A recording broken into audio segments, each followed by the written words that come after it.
Okay. So आज आपण आहे ना हीट हा टॉपिक जसं मी बोललेलो की लास्ट लेक्चरमध्ये कंप्लीट झालं तर ठीक आहे, नंतर आपल्याला एक छोटंसं लेक्चर 20-25 मिनटाचं घ्यावं लागेल. सो आता हीटचा आज लास्ट लेक्चर आहे. आज दोन महत्त्वाचे टॉपिक आहे. एक म्हणजे कॅलरी मीटर बघायचं आहे. कॅलरी मीटर हे तुमच्या प्रॅक्टिकलमध्ये पण आहे, कळलं. प्लस स्पेसिफिक हीट कॅपॅसिटी नावाचा कॉन्सेप्ट आहे, बरोबर. ह्या धड्यावर जी गणित आहे, ह्या पेजवर जी सूत्र आहेत त्याच्यावरूनच आहे, बरोबर. हे दोन पेज गणिताला कामाला येतात. पण मी तुम्हाला सांगितलं की कोणी स्वाध्यायाची गणितं करायच्या भानगडीत पडू नका. मी गणितं लिस्ट काढलेली आहे, सॉल्व केलेले नाही पण सगळी लिस्ट काढलेली आहेत की 1 मार्काचे, 2 मार्काचे, 3 मार्क, तेवढी सोडवा, भरपूर झालं, कळलं. बोर्ड एक्झामिनर स्वाध्यायामध्ये जी गणितं आहे ती गणितं टाकायच्या जास्त भानगडीत पडणार नाही, खूप डिफिकल्ट लेवलला आहे, कळतं. सो आज आपण स्पेसिफिक हीट कॅपॅसिटी, बरोबर, पेज नंबर 68 आणि 69 हे दोन बघायचे. आणि हे जे 2-3 आहे ह्या 3मधला एक जो टॉपिक असतो ह्याच्यामध्ये डेफिनेशन किंवा कॉन्सेप्ट विचारले जातो. तो specific heat capacity page number 68 हा जो कॉन्सेप्ट आहे, हा स्पेसिफिक हीट कॅपॅसिटी जो आहे, आता एक समजा आपण स्टुडंटच्या बाबतीत जर एक्झाम्पल घ्यायचं म्हटलं, स्टुडंटच्याच बाबतीत, की समजा मी 3 स्टुडंट बसवले आणि 3 स्टुडंटला 1 तास दिला आणि त्यांच्यासमोर एक पुस्तक ठेवलं. पुस्तकं तिघांना सेम दिली, म्हणजे तिघांना पण समजा सायन्सची पुस्तकं, तिघांना सेम सायन्सचं पुस्तक, तिघांना वेळ पण सेम दिली 1 तास. आणि मी त्यांना सांगितलं 1 तासामध्ये हे जे पेजेस आहेत ते पाठांतर करा. तर 1 तासानंतर तिन्ही मुलांचे किती पेज पाठ झालेले असतील, का तिघांचे सेम पेज पाठ झालेले असतील? तर नाही. हे सगळं त्याच्या कशावर डिपेंड असतं? Grasping power. असं असेल की समजा ए जो आहे त्याचे 5 पानं पाठ झालेली असतील 1 तासामध्ये, बी ए त्याचे 7 पानं पाठ झालेली असतील, सी ए त्याची 10 पानं पाठ झालेली असतील. असं कसं काय झालं? मी तर तिघांना वेळ पण सेम दिलेला, त्यांना पुस्तक पण सेम दिलेलं, धडा पण सेम होता, असं का? ते सगळं डिपेंड असतं त्यांच्या ग्रास्पिंग पॉवर, कळलं. सो असाच कॉन्सेप्ट म्हणजे स्पेसिफिक हीट कॅपॅसिटी. जर मी 3 वेगवेगळे मेटल्स घेतले, म्हणजे धातू, एक समजा आता तुमच्या टेक्स्टबुकमध्ये 5.8 डायग्राम दिले, बरोबर, 5.8, त्याच्यामध्ये असाच एक्सपेरिमेंट आहे. तिथे 3 सेम आकाराचे गोळे घेतलेत, बरोबर, मेटल बॉल्स घेतले. एक आहे तांब्याचा, कॉपर, एक आहे लीडचा आणि एक आयनचा, लोखंड, तांबा आणि लीड. तिघांचं वजन पण सेम आहे, तिन्ही गोळे 1 किलोचे आहेत समजा, तिघांचा आकार पण सेम आहे, आणि तिघांना 1-1 तासासाठी हीट केलं. म्हणजे आयनचा जो मेटल आहे, मेटल बॉल आहे, तो 1 तासासाठी हीट केला, कॉपरचा मेटल बॉल 1 तासासाठी हीट केला, आणि लीडचा मेटल बॉल 1 तासासाठी हीट केला. तिघांना पण 1-1 तास, आणि जवळजवळ ते टेम्परेचर, बर्नरचं टेम्परेचर जो तिघांना बर्न करतो, हीट देतो, ते पण सेम आहे, बरोबर. आता काय झालं, ते 3 मेटल बॉल 1 तासानंतर एक तुम्हाला माहिती आहे आपण फिश टँक बोलतो, तो फिश टँक आहे ना, तो पूर्ण मेणाने भरलेला आहे. म्हणजे त्याच्यामध्ये मेन वितळून सगळं काय केलं आहे, मेनने भरलेलं आहे. मेन म्हणजे वॅक्स आपलं मॅन भरलेलं आहे. आपण काय केले, तिन्ही मेटल बॉल्स त्याच्यात टाकले.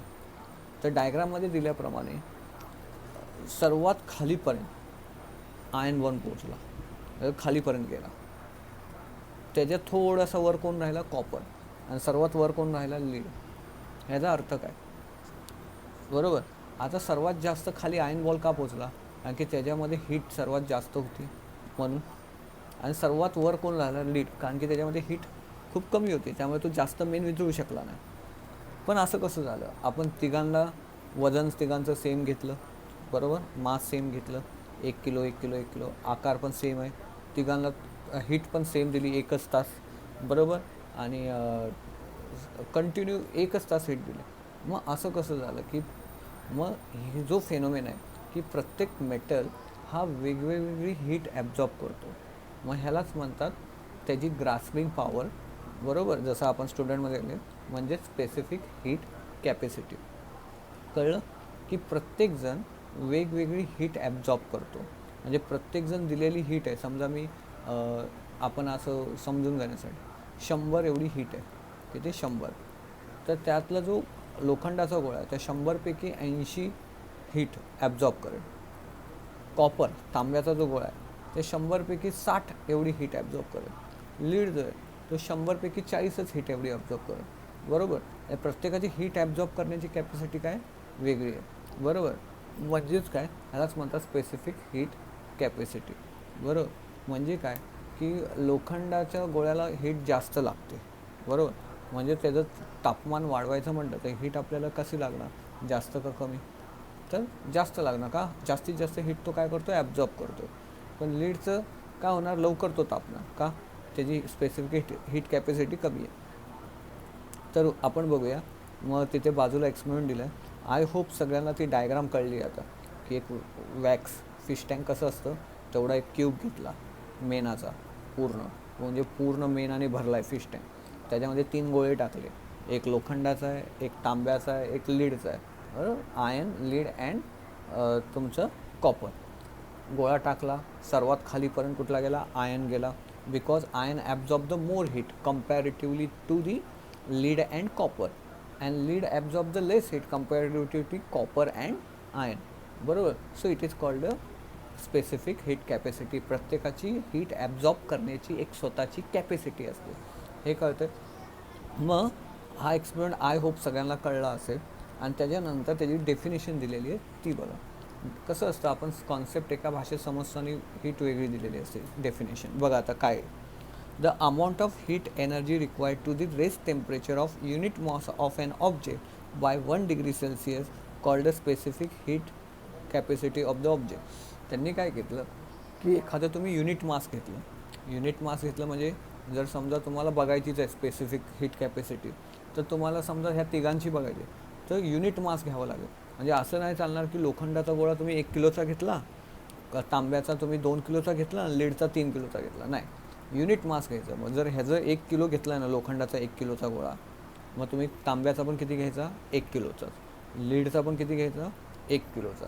बरोबर. म्हणजे you can take the specific unit mass. Unit mass म्हणजे काय, सेम घेतलं पाहिजे.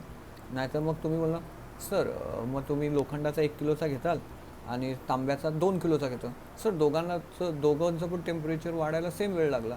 पण तुम्हाला काय माहिती, तुम्ही कॉपरचा किती किलोचा गोळा घेतला आहे, 2 किलोचा घेतला, लोखंडाचा 1 किलोचा. म्हणजे युनिट मास म्हणजे सेम मासचं घेतलं पाहिजे. जेव्हा समजा तुम्ही 1 किलो 1 किलो 1 किलो, युनिट मासचं टेम्परेचर 1 डिग्रीने वाढवण्यासाठी, किती, 1 डिग्रीने वाढवण्यासाठी, म्हणजे लोखंडाचं तापमान, गोळ्याचं तापमान 1 डिग्रीने वाढवायला, तांब्याचं 1 डिग्रीने वाढवायला, लीडचं 1, जेवढी हीट लागते. बरोबर. जेवढी हीट रिक्वायर असते. बरोबर. Called a specific heat capacity. त्यालाच नाव काय दिलं, स्पेसिफिक हीट कॅपॅसिटी. तर त्यांनी बघा खाली चार्ट दिला आहे की प्रत्येकाची स्पेसिफिक हीट कॅपॅसिटी, आणि त्या डेफिनेशनच्या खाली काही छोट्या गोष्टी दिल्या, त्या लक्षात ठेवा. गणितामध्ये युनिट द्यायला किंवा फिलिंग द ब्लँकसाठी येतात की the specific heat capacity denoted by the letter C. बरोबर. कुठल्याही गोष्टीची प्रत्येकाची स्वतःची स्पेसिफिक हीट कॅपॅसिटी असते. पाण्याची, मेटलची, नॉन मेटलची, काही स्वतःची. ती कशाने इंडिकेट करतात, सी.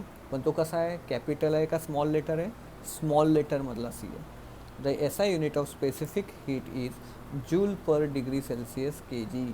बघा त्यांनी युनिट दिलं आहे, joule per degree Celsius K G. आणि सी जी एस युनिट, जूलचं छोटं युनिट काय, कॅलरी. डिग्री सेल्सिअसचं, त्यानंतर के जीचं ग्राम, आणि डिग्री सेल्सिअसचं डिग्री सेल्सिअस. मग छोटं युनिट काय तुमचं, कॅलरी पर ग्राम डिग्री सेल्सिअस. दोन्ही अंडरलाईन करा, चुकू नका. कुठं पर दिला आहे, जी आडवी रेष आहे ती नीट बघा. कळलं. सो स्पेसिफिक हीट कॅपॅसिटी कशाने डिनोट करतात, letter C, small letter C. कळलं. Small letter C specific heat capacity, आणि डिग्री सेल्सिअस कॅपिटल सी. कळलं. दोघांचं युनिट बघा. कळलं. So joule, calorie, per degree Celsius, K G and gram. कळलं. सो हे आहे तुमचं त्याची डेफिनेशन. खाली कॉलममध्ये स्पेसिफिक कॅपॅसिटी दिली. तर त्याच्यामध्ये एक लक्षात घ्या, तुम्हाला गणितात देऊ का नको, देतील नाही देतील माहीत नाही, पण लक्षात घ्या वॉटरचा जो स्पेसिफिक हीट कॅपॅसिटी असते ती ऑलवेज 1 असते. बरोबर. किती असते, 1. हे लक्षात ठेवा. म्हणजे गणितात विचार कधी कधी असं असतं, फिलिंग द ब्लँकला विचार आहे की 1 सिम्पल लक्षात राहतो. की specific heat capacity of a water is 1, बरोबर, तिथे दिलं आहे कॅल पर ग्राम डिग्री सेल्सिअस. कळलं. सो हे तुमचं स्पेसिफिक हीट कॅपॅसिटी, म्हणजे प्रत्येकाची हीट ॲब्झॉर्ब करण्याची क्षमता काय वेगवेगळी आहे, बरोबर. म्हणजे आता काय की तुम्हाला 1 डिग्रीने तापमान वाढवण्यासाठी किती हीट द्यावी लागते, हे म्हणजे तुमची स्पेसिफिक हीट कॅपॅसिटी. आता तो चार्ट झाला, खाली बघा फॉर्म्युला आहे आणि एक्सप्लेनेशन दिलं आहे बघा. If the specific heat capacity of object is C, म्हणजे एखादी तुम्ही वस्तू घेतली आणि त्याची स्पेसिफिक हीट कॅपॅसिटी बरोबर सी आहे, बरोबर, काय सी आहे तिथे दिलं आहे. If the object of mass M, त्या वस्तूचं वजन एम आहे, बरोबर. If the temperature of object raise by the delta T, जर आपण त्याचं तापमान टीने वाढवलं, किती वाढलं टी. आता डेल्टा टी ट्रायंगल आहे टी, डेल्टा टी म्हणजे काय की तुमचं जे पहिलं तापमान किती होतं आणि आत्ताचं तापमान किती आहे, हा फरक म्हणजे डेल्टा टी. सर म्हणजे काय, आता मला सांगा एखाद्या गोष्टीचं एखाद्याने हीट एनर्जी ॲब्झॉर्ब केली, म्हणजे एखाद्याने तापमान ॲब्झॉर्ब केलं, तर त्याचं टेम्परेचर वाढणार का कमी होणार, तर वाढणार ऑफकोर्स. मग कितीने वाढलं हे कसं काढणार. जर मी तुम्हाला एखादी वस्तू दिली, त्याचं पहिलं टेम्परेचर होतं 30 डिग्री, तुम्ही हीट दिलं आणि त्याचं टेम्परेचर झालं 34 डिग्री, तापमान कितीने वाढलं 4ने. आता हे 4ने वाढलेलं जे तापमान आहे हेच म्हणजे डेल्टा टी. कळलं. कसं काढणार, समजा एखाद्या वस्तूचं टेम्परेचर समजा पहिलं काय होतं 30 डिग्री, ह्याला नाव देऊया आपण T1. तुम्ही हीट दिली, त्याचं टेम्परेचर वाढलं 34 डिग्री, मग 34 डिग्रीला नाव काय देऊया आपण T2. काय नाव देऊया T2.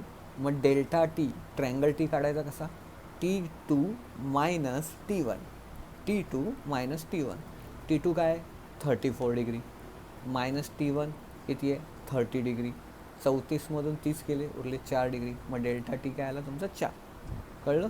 सो असं डेल्टा टी काढतात. So heat energy absorb by the any object given by, मग एखाद्याने किती हीट एनर्जी ॲब्झॉर्ब केली हे ह्या फॉर्म्युला काढता येतं. एम म्हणजे mass of the object into C म्हणजे तुम्हाला माहिती आहे स्पेसिफिक हीट कॅपॅसिटी, गणितामध्ये ही दिलेली असते. कळलं. म्हणजे गणित आलं तर सी हे तुम्हाला दिलेलं असतं. आणि डेल्टा टी कसा काढायचा तुम्हाला मी सांगितलं की एखाद्याचं तापमान वाढलं तर T2 मायनस T2. सर मग एखाद्याचं तापमान कमी झालं तर काय, बरोबर ना, की समजा एखाद्याचं टेम्परेचर होतं 30 डिग्री आणि त्याला थंड ठेवलं, त्याचं टेम्परेचर झालं समजा 25 डिग्री.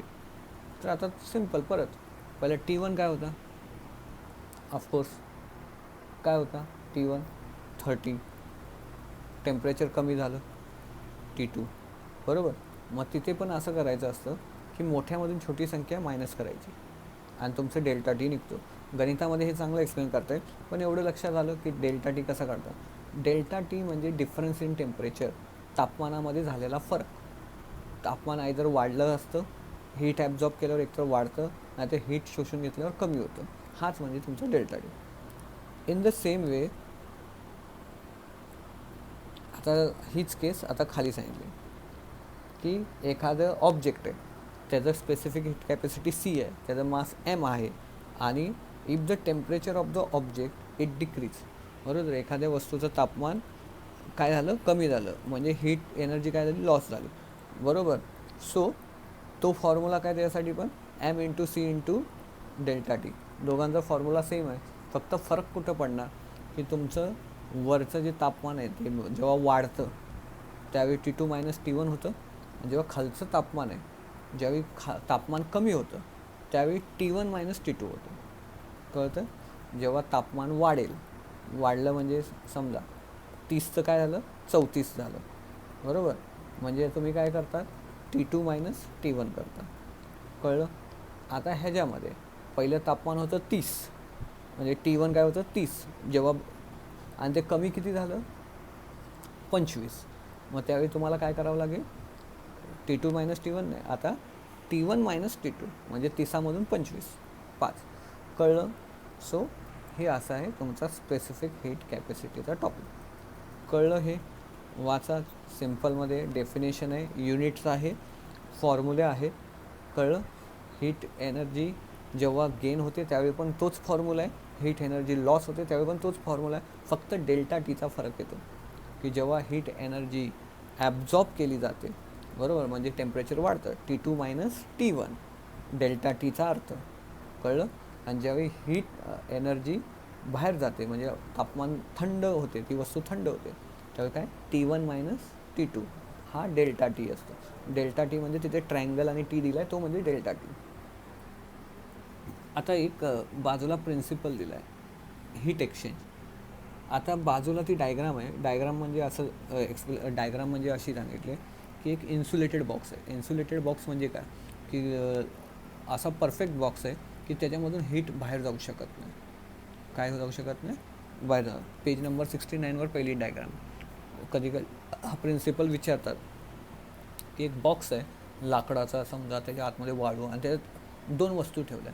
त्याच्यामध्ये बघा हॉट ऑब्जेक्ट आणि कोल्ड ऑब्जेक्ट लिहिलेलं आहे. म्हणजे काय की हीट जी आहे ती कुठेही बाहेर जाऊ शकत नाही, कळलं, आतमध्येच ती राहणार. आता एक्सपेरिमेंट असा आहे, तुम्हाला माहिती आहे, समजा मी 2 दगड घेतले, त्यातला एक दगड मी समजा शेकोटीमध्ये तापवला आणि त्याला काढलं आणि त्याला एका थंड दगडाच्या बाजूला ठेवलं, तर काय, तर जो आपण दगड तापवला होता त्यातली हीट कुठे जाणार, थंड दगडामध्ये, बरोबर, पण कुठपर्यंत जाणार, या लेवलपर्यंत, जोपर्यंत दोघांचं तापमान सेम होत नाही. सॉरी, उदाहरणार्थ आपण हा दगड तापवला, ह्याचं टेम्परेचर आलं 100 डिग्री, कळलं, आणि हा जो दगड आहे आपण जो थंड आहे त्याचं तापमान आहे समजा 30 डिग्री. तर 100 डिग्रीचं कितपर्यंत कमी होणार, जोपर्यंत दोघांचं तापमान सेम होत नाही. आणि समजा 50-50 नावाला धरूया, असं नसतं, 50-50 म्हणजे दोघांचं आता टेम्परेचर सेम झालं, तेव्हा हीट एक्सचेंज थांबतं. नाहीतर तोपर्यंत गरम दगडापासून हीट कंटिन्यू थंड दगडाकडे जात राहते. हाच प्रिन्सिपल प्रोव्हाइडेड म्हणजे कंडिशन अप्लाय काय की तुमची हीट कुठेही बाहेर लॉस नाही झाली. पण तुम्हाला माहिती आहे प्रॅक्टिकली बाहेर पॉसिबल नाही, कारण की जेवढी हीट दगडाला भेटणार तेवढी हीट हवेमधून पण बाहेर इकडे तिकडे जाणार. म्हणून त्यांनी असा बॉक्स घेतला आहे की ज्याच्यातून हीट बाहेर पडू शकत नाही, म्हणजे अजम्पशन आहे हे. हाच मग त्यांनी काय सांगितलं आहे, हाच म्हणजे तुमचा प्रिन्सिपल ऑफ हीट एक्सचेंज, बरोबर. प्रिन्सिपल ऑफ हीट एक्सचेंज हाच की जर एखाद्या ऑब्जेक्टचं टेम्परेचर जास्त असेल, त्याला जर तुम्ही एखाद्या कोल्ड ऑब्जेक्टकडे ठेवलं तर त्याचं तापमान काय होईल, त्याचं टेम्परेचर डिक्रीज होणार, आणि दुसरा जो कोल्ड ऑब्जेक्ट आहे त्याचं टेम्परेचर इन्क्रीज होणार, आणि दोघांमध्ये हीट एक्सचेंज होणार. पण कुठपर्यंत होणार, तोपर्यंत दोघांचं पण टेम्परेचर काय होणार नाही, सेम होणार नाही. ठीक आहे, हा आहे तुमचा हीट एक्सचेंज कॉन्सेप्ट. बघा मी लाईन टू लाईन वाचतो. So, if the heat exchange between hot and cold object, the temperature of cold object goes on increasing due to the gain in energy. Temperature of hot object goes on decreasing due to the loss in energy. The change in temperature continue till the temperature of both objects attain the same value. In this process, the cold object gains the heat energy and hot object losses heat energy. If the system of both objects is isolated from the environment by keeping the inside heat resistant bonds, meaning that the energy exchange takes place between two objects only, then no energy can be flow from the inside the box come into the box. In this situation we get the following principle, बरोबर. म्हणजे तेच सांगितलं की hot object जर तुम्ही घेतला तर त्याचं टेम्परेचर काय होणार, डिक्रीज होत जाणार, कोल्ड ऑब्जेक्टचं टेम्परेचर इन्क्रीज होत जाणार. म्हणजे काय, हे जी हीट ह्याला भेटत आहे. मग त्यांनी काय सांगितलं, प्रोव्हाइडेड की हीट दुसरीकडे कुठेही जात नाही आहे आणि बाहेरची हीट कुठेही आत येत नाही आहे. मग अशा कंडिशनमध्ये आपल्याला हा प्रिन्सिपल भेटतो, heat energy loss by the hot object. म्हणजे जी हॉट ऑब्जेक्ट जो होता त्याने हीट लॉस केली, ही इक्वल कशाची असते, heat energy gain by the cold object. म्हणजे जेवढी उष्मा, जेवढी हीट हॉट ऑब्जेक्टने लॉस केली तेवढीच हीट एनर्जी कोणी गेन केली, कोल्ड ऑब्जेक्टने गेन केली. हा आपल्याला प्रिन्सिपल भेटतो. ठीक आहे, this is called a principle of heat exchange. ह्यालाच नाव दिलं आहे प्रिन्सिपल ऑफ हीट एक्सचेंज. कळलं, हा प्रिन्सिपल विचारतात. एक लक्षात घ्या, प्रिन्सिपल लॉ ह्याच्यामधला एक ना एक लॉ किंवा एक प्रिन्सिपल पडत असतो. हे कळलं एक्सपेरिमेंट, काय नाही, फक्त सिम्पल एवढंच सांगितलं आहे की एक हॉट ऑब्जेक्ट होता, एक कोल्ड ऑब्जेक्ट होता. हॉट ऑब्जेक्ट कोल्ड ऑब्जेक्टच्या बाजूला ठेवला, बाजूने असं एन्व्हायरमेंट केलं की हीट कुठेही बाहेर जाणार नाही किंवा बाहेरची हीट आत येणार नाही. मग ह्याचं जेवढं तापमान, म्हणजे समजा हा दगड समजा 100 डिग्रीला होता, हे जेवढं लूज करणार टेम्परेचर तेवढंच गेन कोण करणार, कोल्ड ऑब्जेक्ट करणार. कळलं. म्हणजे 100 डिग्रीचं 90 डिग्री झालं, म्हणजे किती कमी झालं, 10 डिग्री.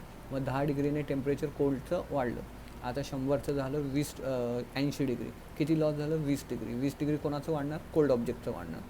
आता 100चं हॉट ऑब्जेक्टचं 70 डिग्री झालं, किती लॉस झालं, 30 डिग्री. 30 डिग्री कोणाचं होणार, कोल्ड ऑब्जेक्टचं. आणि हे कंटिन्यू कुठपर्यंत चालणार, जोपर्यंत दोन्ही ऑब्जेक्टचं टेम्परेचर काय होत नाही, सेम होत नाही. कळलं. हाच प्रिन्सिपल ऑफ स्पेसिफिक हीट किंवा मेजरमेंट ऑफ स्पेसिफिक हीट कशी काढायची, बरोबर. ह्यासाठी एक डिव्हाइस वापरला जातो, प्रॅक्टिकल पण आहे, कॅलरीमीटर, बरोबर.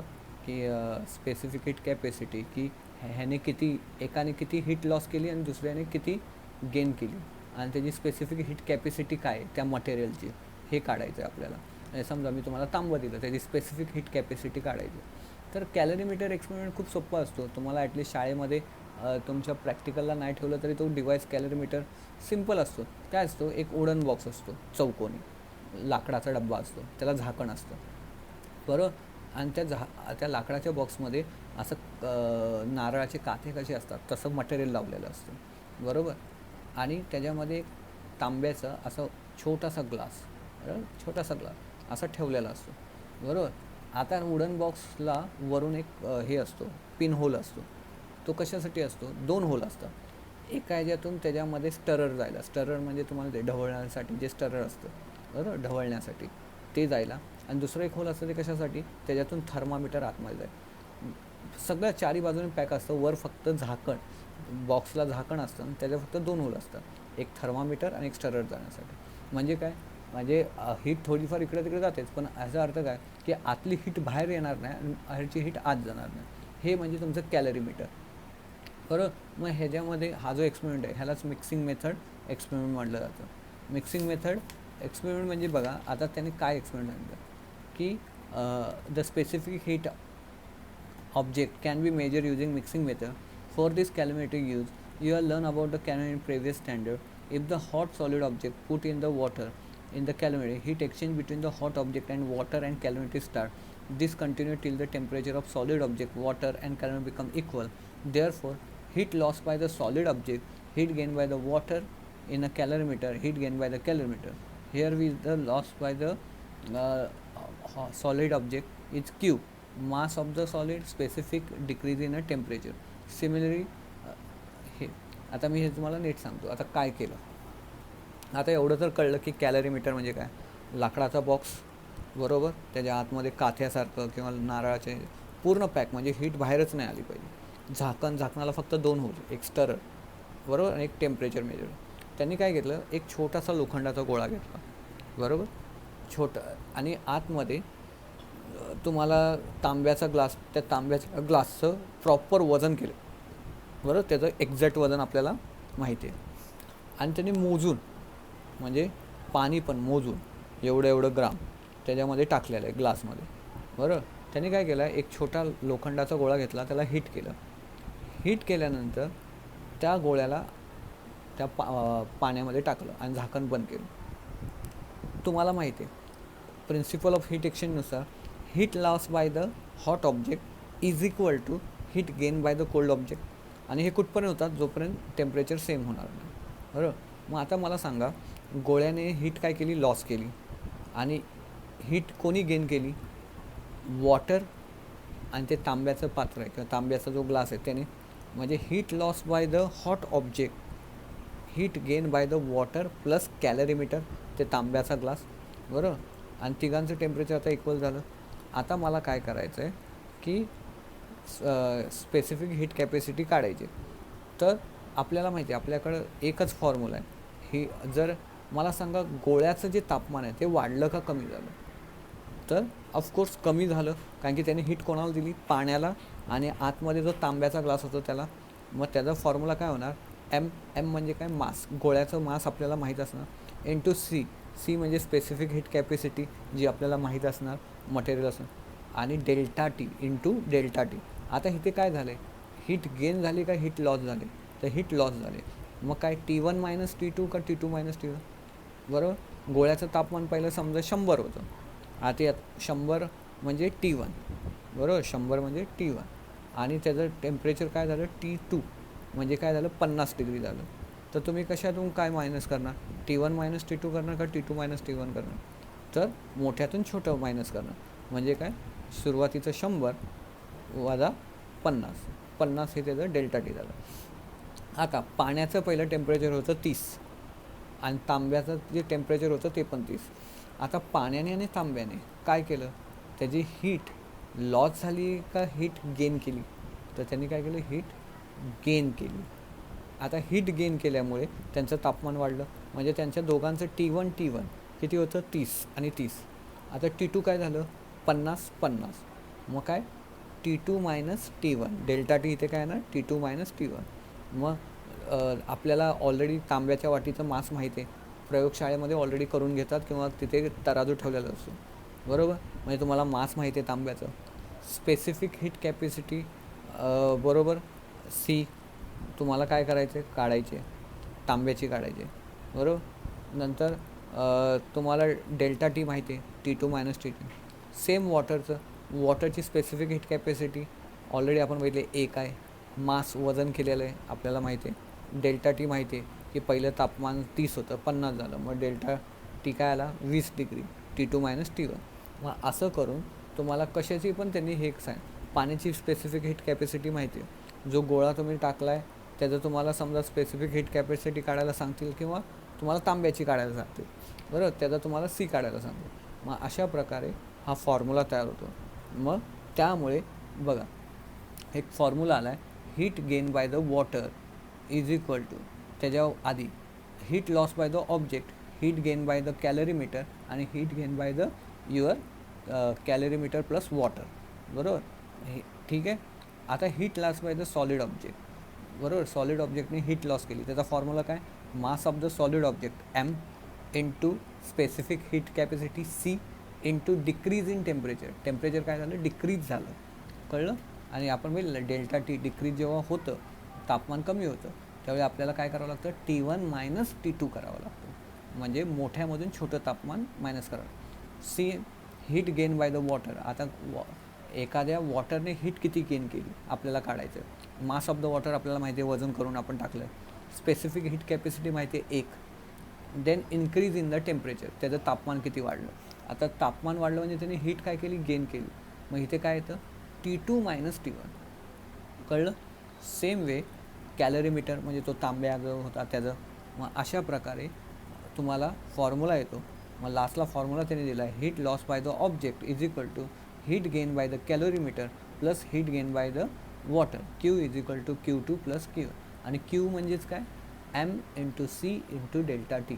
मग प्रत्येकाचं Qचं M, प्रत्येकाचं तिघांचं मास वेगळं आहे, त्या ऑब्जेक्टचं मास वेगळं असणार, वॉटरचं वेगळं असणार आणि ह्याचं कॅलरीमीटरचं वेगळं असणार. मग Qची व्हॅल्यू टाकायची. प्रत्येक Qची व्हॅल्यू काय असणार, M into C into T, delta T. आणि त्यानुसार कॅल्क्युलेशन करायचं, जे काढायला सांगितलं ते काढायचं.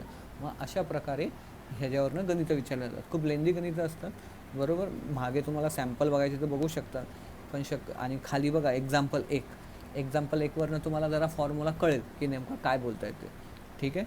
सो आता हा धडा इथे ओव्हर झाला, ठीक आहे. सो अशा प्रकारे आपला हीट हा जो टॉपिक आहे तो संपतो. ऑलरेडी आपण सायन्स 1मधले 2रा, 3रा आणि आता 5वा, बरोबर, हे 3 टॉपिक संपवलेले, कळलं.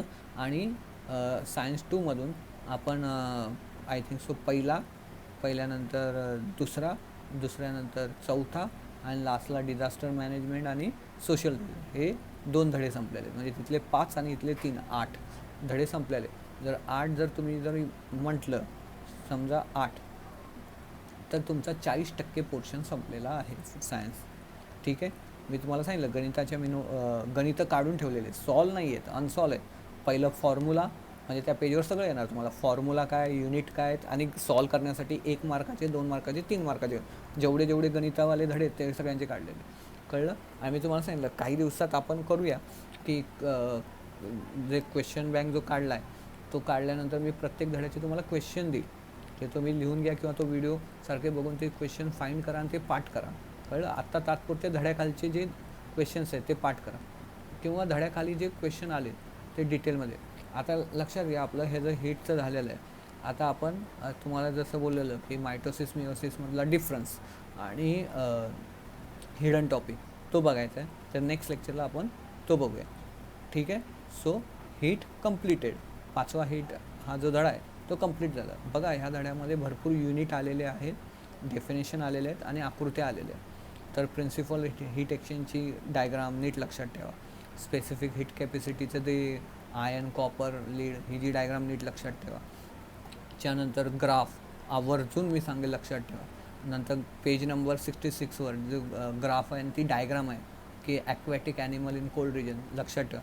डायग्राम देतील आणि तुम्हाला विचारतील हे काय, ह्याच्यामध्ये कुठला फेनोमेना एक्सप्लेन केला आहे. तर it's a anomalous behaviour of water. नंतर होप अपार्टस त्याच्यावरचा ग्राफ, रिगेलेशन, बरोबर. ती डायग्राम विचारून तुम्हाला विचार हा कुठला फेनोमेना आहे, कळलं. पहिल्या पेजवर आलेला डायग्राम, ग्राफ कळतं. सो ह्याच्यामधले बऱ्यापैकी होप अपार्टस, त्यानंतर पहिल्या पेजवरचं प्रॅक्टिकल आणि लास्टचं जे आता कॅलरीमीटर, हे 3 प्रॅक्टिकल सायन्स 1मध्ये आहे. आता काही शाळा देतात, काही शाळा देत नाही, कळतं. सो त्यामुळे नीट आवर्जून लक्ष द्या. टॉपिक नंबर 5 आपला फिनिश झाला. ठीक आहे. Okay, best of luck.